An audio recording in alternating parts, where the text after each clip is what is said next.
Muito bem, boa noite a todos, a todas as alunas do curso de Pedagogia.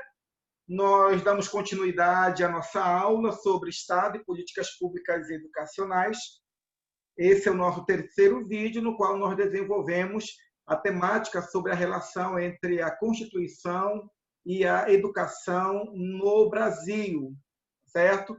E na nossa aula anterior, nós iniciamos os nossos debates sobre Estado, políticas públicas e educação, fazendo uma análise destes 4 quadros que refletem parte da realidade educacional no Brasil. E aí nós percebemos que existe uma pluralidade cultural, existe uma pluralidade estrutural, existe uma realidade que aponta para as diferenças socioeconômicas. Nós também discutimos a respeito da perspectiva das instituições públicas e privadas quanto ao processo educativo. Fizemos algumas ponderações a respeito da figura do professor, a partir dos espaços educacionais dos quais ele participa. Fizemos algumas ponderações também a respeito da presença das novas tecnologias nos espaços educativos, ponderando a respeito de que as novas tecnologias elas tendem a estar mais presentes nas instituições privadas do que nas instituições públicas. E, a partir dessas ponderações e outras que foram realizadas, nós percebemos que a nação brasileira, ou que o Estado brasileiro, tem um grande desafio a ser enfrentado com toda a responsabilidade social e política, que é a educação, o oferecimento da educação como direito de todos os brasileiros. A partir daí, nós falamos que o artigo 205 da Constituição Federal de 1908 apresenta a educação como um direito que é garantido pela Carta Magna de nossa nação. Com isto, nós afirmamos que a educação, enquanto direito, é algo que pertence a todo brasileiro. E este todo brasileiro se refere tanto a crianças, adolescentes, jovens, adultos e idosos. Quando a Constituição brasileira diz que a educação é um direito de todos e dever do Estado, este todos, o qual nós encontramos na Constituição, aponta de uma forma irrestrita para todo e cada um dos brasileiros. E aí nós fizemos também algumas reflexões na aula anterior, perguntando sobre a educação infantil. E perguntamos se a educação infantil, enquanto política pública, era algo que dizia respeito aos direitos dos pais ou das crianças. E, a partir do texto constitucional, nós afirmamos categoricamente que a educação infantil é um direito da criança enquanto cidadã brasileira. Que, embora haja uma relação entre a educação que é oferecida pelo Estado e o pai, que é um pagador de impostos, e, portanto, esse pai ele tem o direito de exigir do Estado que conceda uma estrutura, não mínima, mas uma estrutura, segundo a Constituição, que é uma educação de qualidade para o seu filho. Embora nós ponderarmos sobre essa realidade, contudo, nós afirmamos de uma forma bem direta que o direito à educação infantil é um direito primário da criança e não do pai da criança. Certo? E isso é interessante nós percebermos para podermos entender o quanto a Constituição, ela ainda na história da educação brasileira, ela tem passado por processos de interpretação e aplicação destes princípios na vida da sociedade. aplicando aquilo que está no texto da Carta Magna, quando esta afirma que a educação é direito de todos. E aí, então, nós percebemos que, segundo a Constituição, a educação ela é uma responsabilidade tanto do Estado quanto da família. E também nós falamos naquela aula que é um engano quando nós afirmamos que a escola instrui e a família educa. Na verdade, tanto a escola quanto a família, segundo o próprio texto da Constituição, tanto a escola quanto a família têm a responsabilidade de educar, sendo que a afirmação dos princípios morais e éticos é uma responsabilidade predominante da família. Esta afirmação não é a negação de que, não é a afirmação de que sobre os ombros da escola também recai a responsabilidade de educar. Pelo contrário, o que existe é a afirmação categórica, firme, clara, direta, de que a família é a primeira instituição na qual o ser humano ele tem a experiência do estabelecimento de padrões éticos e morais. E, portanto, é o primeiro espaço social no qual a criança é educada. A igreja, possivelmente, é o segundo local. Para famílias que não têm a cultura religiosa, nós temos a escola como o segundo local forte no desenvolvimento educativo. E quando nós olhamos, além da afirmação da Constituição, de que a escola ela serve para educar, nós também, através dos documentos específicos que regem a educação nacional, nós também lemos de uma forma bem clara, bem límpida, de que a função da escola também é educar. Quando diz que a função da escola é preparar para a vida em sociedade, o que é esta vida em sociedade, se não a vida em solidariedade, em compaixão, de auxílio mútuo, em uma percepção de que a sociedade, em seu bom funcionamento, adequado funcionamento, vai existir a partir de comportamentos éticos dessas crianças que se tornarão jovens e adultos e que precisarão de uma escola para afirmar os valores éticos da vivência social. Portanto, é um desatino, é uma loucura atribuir somente à família a função educativa. A família e a escola estão de mãos dadas para educar a criança, sendo que é função da escola predominantemente o ensino sistemático, a instrução sistemática, sem que estas possam prescindir dos processos éticos ou dos valores éticos. Tá? Então, nessa perspectiva, observemos o texto. Nessa perspectiva, o direito à educação vai se constituindo como uma política pública. Observa. A partir da Constituição,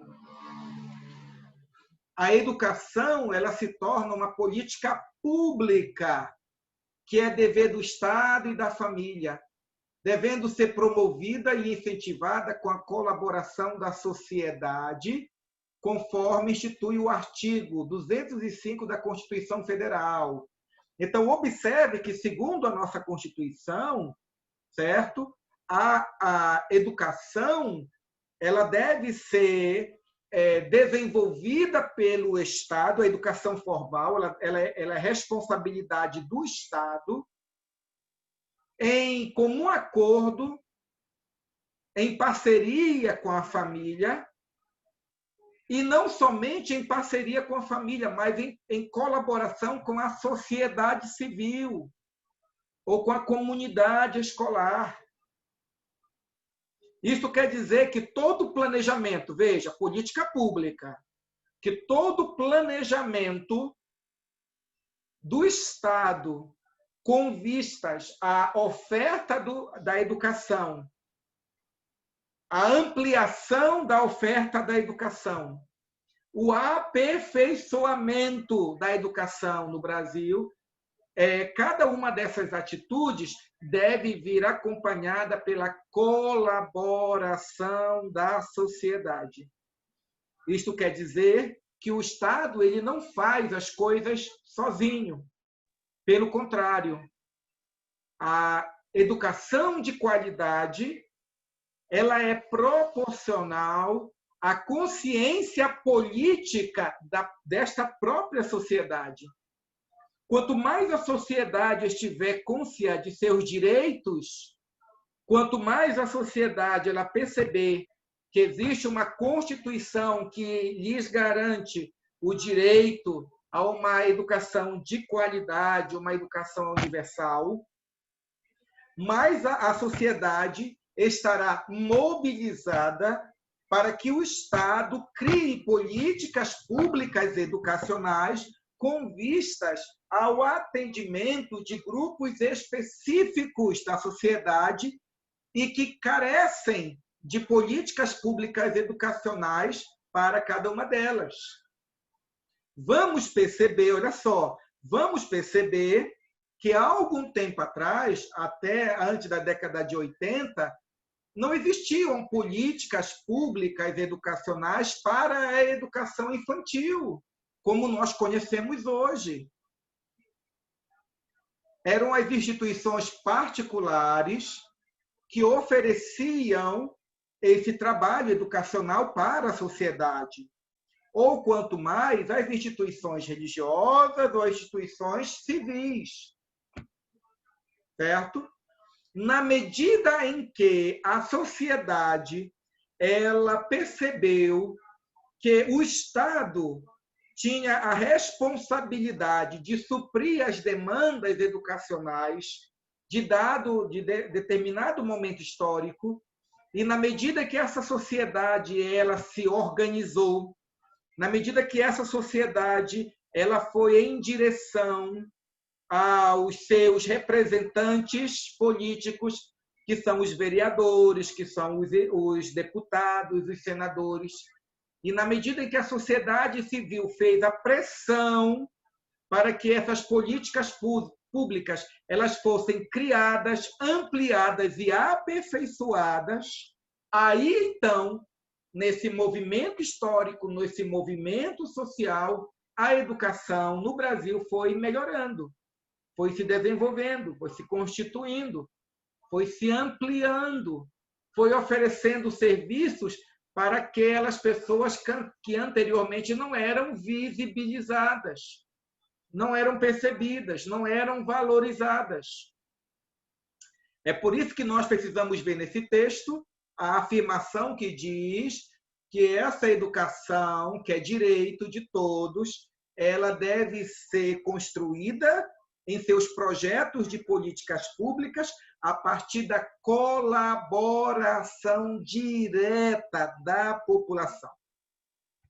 E aí vai o texto constitucional, gente.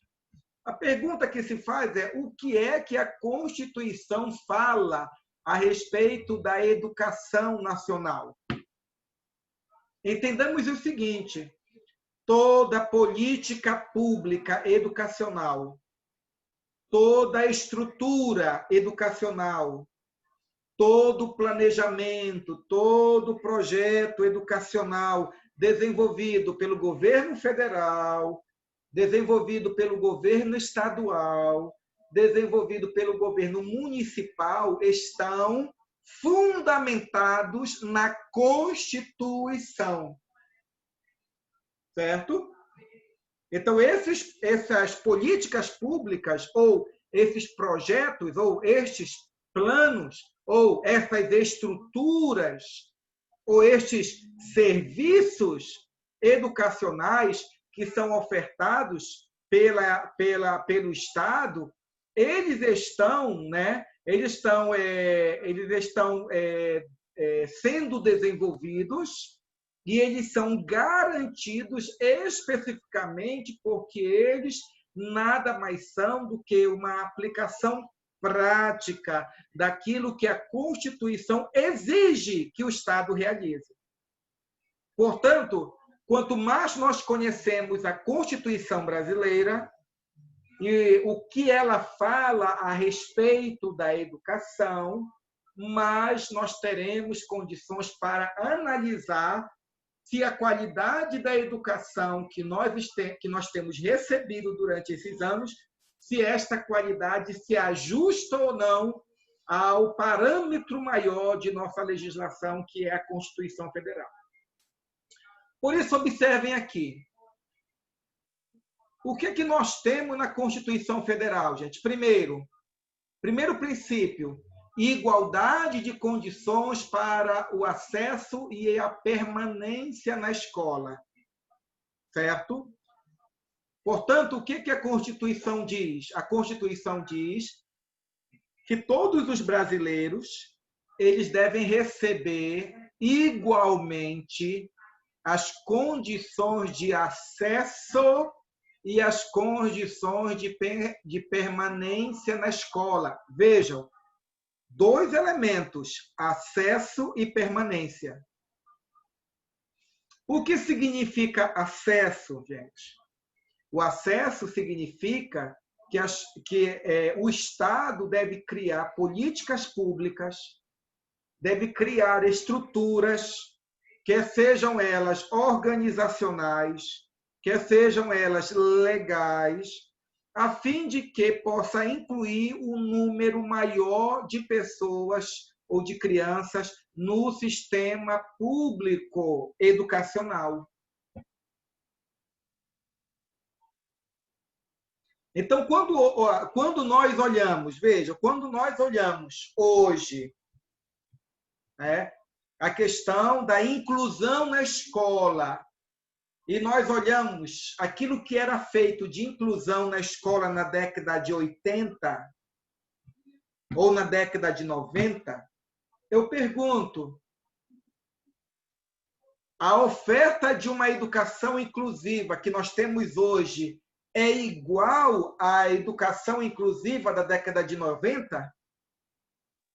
Nós temos a mesma quantidade de pessoas inseridas no sistema formal e legal e público da educação?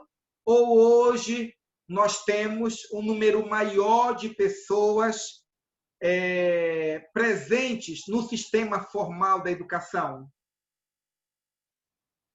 Pergunta feita para vocês responderem, gente, por favor.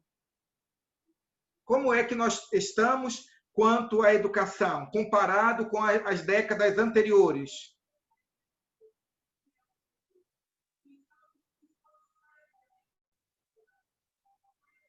Hoje temos um número maior de pessoas. Alô? Agora não.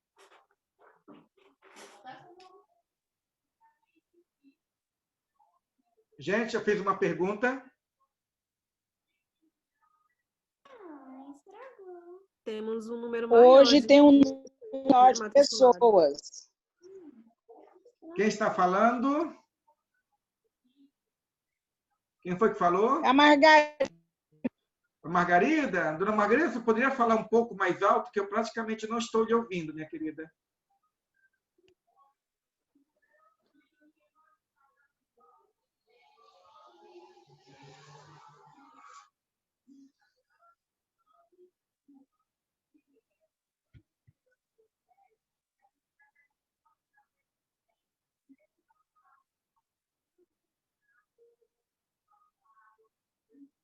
A norma respondeu o seguinte, ela diz que não pode falar, né, ela diz que ela só pode responder por escrito, então está justificada. Ela diz que hoje nós temos um número maior de pessoas.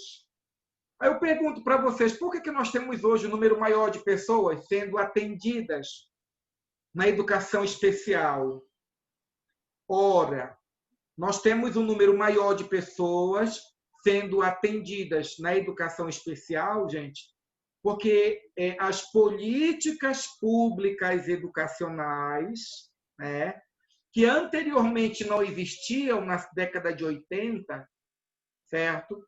Estas políticas elas começaram a ser introduzidas no espaço escolar, oportunizando que essas crianças, que anteriormente elas não eram visibilizadas, não eram valorizadas e não eram incluídas no sistema formal de educação estadual, né, ou estatal, que essas crianças elas viessem, né, como estão vindo agora, de uma maneira mais fluente e mais fácil, elas venham estar nos espaços escolares recebendo a educação formal que está indicada na Constituição como direito delas, certo? Então, quando nós falamos que as crianças ou as pessoas têm que ter igual condições de acesso, nós estamos exatamente nos referindo que, segundo a Constituição, todo brasileiro deve ter a liberdade de entrar, de ter acesso à educação infantil, ao ensino fundamental, ao ensino médio, ter a mesma liberdade, as mesmas condições de fazer o ensino superior, terminar a sua graduação e entrar no campo de trabalho, certo? É claro que, a partir disto aí, várias políticas públicas podem ser desenvolvidas, né? Como, por exemplo, se igualdade de condições de acesso, eu pergunto, o transporte escolar faz parte dessa igual condições de acesso ou não? O transporte escolar possibilita, gente, essas crianças terem um mais fácil acesso à educação? Sim, com certeza.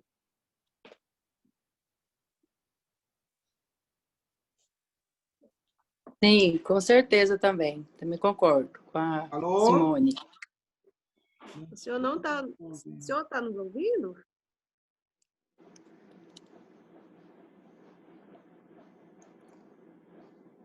Espera só um momento aqui, gente. Deixa eu ver se eu resolvo aqui.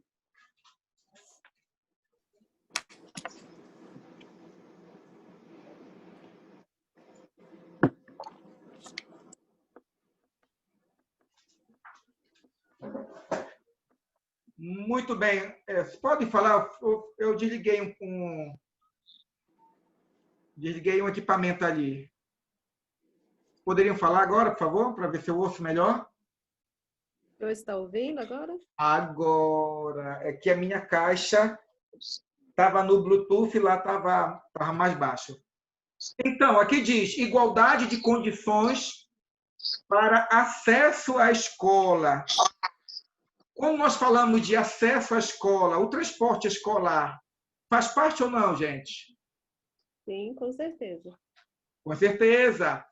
Eu pergunto também, quando nós falamos da Bolsa da OVG, a Bolsa da OVG pode ser colocada como um elemento que contribui para o acesso à escola ou à educação no ensino superior? Sim. Sim. Então, observe. Enquanto nós lemos cada um desses parágrafos, cada um desses elementos da Constituição, gente, nós precisamos pensar o que é que o Estado ele tem feito para garantir esses direitos, certo? Porque as políticas públicas educacionais, elas nada mais são do que projetos e planejamentos e organizações que o Estado estabelece com o objetivo de suprir as necessidades educacionais da população, as quais são garantidas pela Constituição. Então, acesso à escola, quando o Estado obriga uma escola a colocar rampa, quando o Estado estabeleceu que se tem uma escola tem primeiro andar, obrigatoriamente tem que ter um elevador. Eu pergunto, estes elementos têm a ver com qual princípio da Constituição, gente?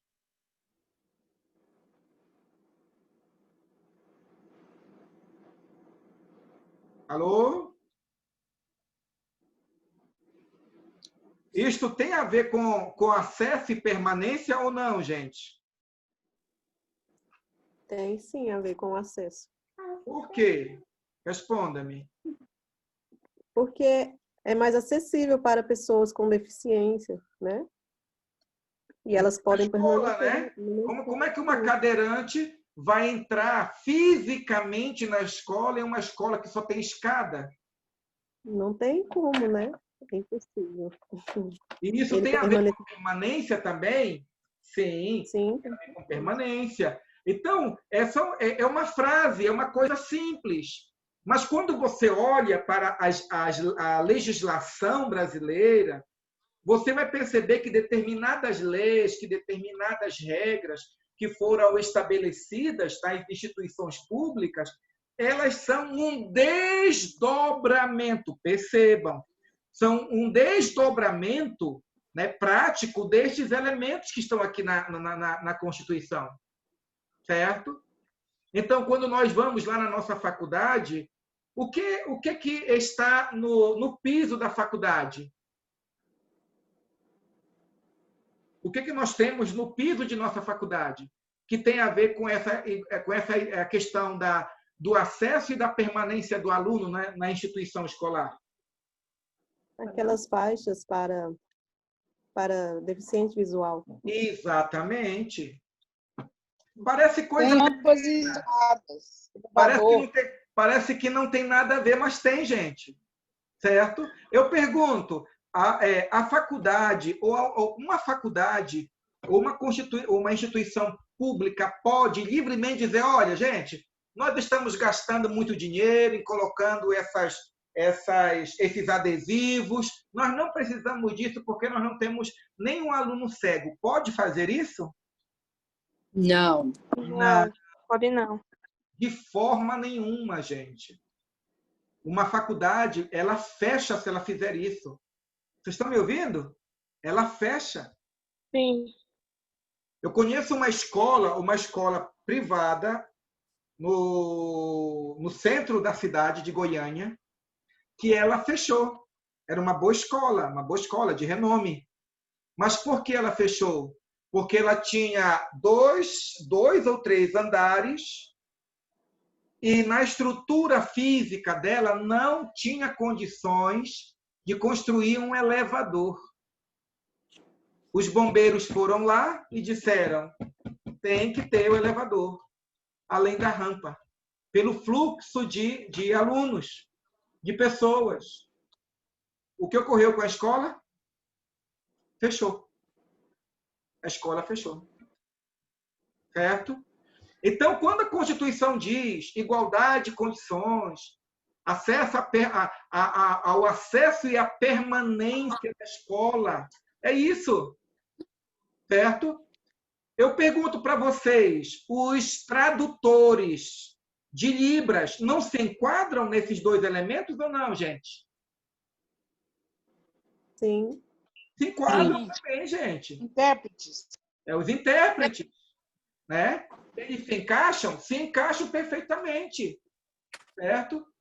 Porque se a criança ela não tem um professor para interpretar na própria linguagem de Libras, né, o conteúdo que o outro professor está ensinando, como é que a criança vai se sentir estimulada a estudar, para estudar, e o pai também?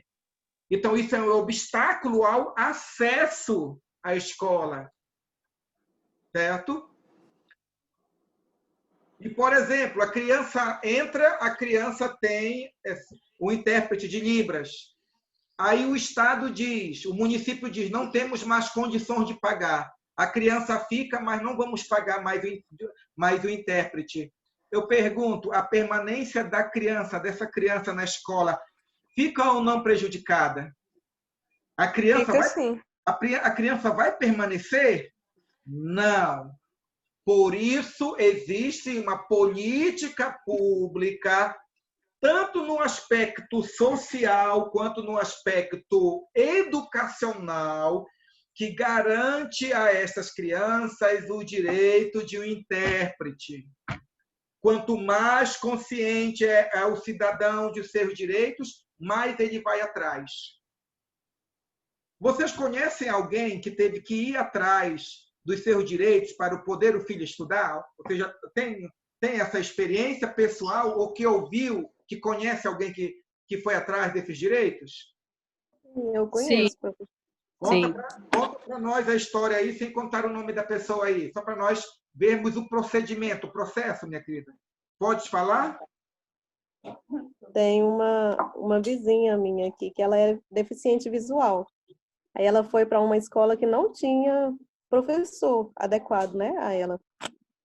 Aí ela teve que ir para outra, só que na outra também não tinha, a escola militar. Ela entrou na escola militar e lá eles conseguiram um professor para ela, especial para ela.